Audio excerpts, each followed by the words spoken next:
wore the same faded hoodie every single day for 3 years. And in the halls of Okerchai, that was a target painted on my back. My name is Leo, and my life was measured in empty pockets and unpaid bills. While kids like Chad, the golden boy whose father owned half the city, drove luxury SUVs to school, I walked 3 miles in sneakers with holes in the soles. Chad didn't just ignore me. He made sure everyone knew I was the charity case. He'd laugh at my lunch, which was usually just an apple, and drop trash in my locker, calling me the janitor because I couldn't afford brand-name clothes. But while they were partying on weekends, I was working. I spent every spare second in the local library's computer lab teaching myself how to code. I didn't want their pity. I wanted an exit strategy. I knew that if I wanted a different life, I had to build it from the ground up, one line of code at a time. The turning point came during our senior year. The school announced a prestigious tech innovation competition. The prize was a full-ride scholarship to the top engineering school in the country, the golden ticket out of poverty. I spent months building a software program that could streamline local food bank logistics, something I'd built out of my own necessity. The day of the presentation, I walked into the auditorium in my only button-down shirt, feeling the weight of every judgmental stare. Chad went first. He presented a flashy, expensive app his father's developers had basically written for him. It was slick, superficial, and empty. Then it was my turn. I was shaking as I stepped onto the stage. The lights were blinding, and I could hear the whispers. Look at his shoes. Is he actually going to speak?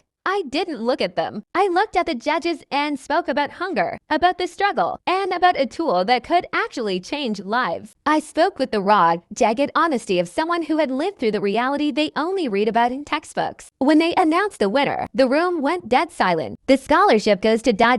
Leo. I didn't cheer. I just felt a wave of relief wash over me. As I walked off the stage, Chad blocked my path, his face twisted in disbelief. "You just got lucky," he spat, his voice trembling with jealousy. "You're still just a poor kid who got a handout." I stopped and looked him in the eye, finally seeing him for what he really was, someone who had everything, but possessed absolutely no character. "You're right," I said quietly, adjusting the strap of my old bag. "I am a poor kid, but I'm the one who built my future. Chad, you're just the one who inherited yours." I left the auditorium that day knowing that money can buy a lot of things, but it can never buy the grit that comes from surviving the bottom. My life didn't change overnight, but for the first time, I knew exactly where I was going.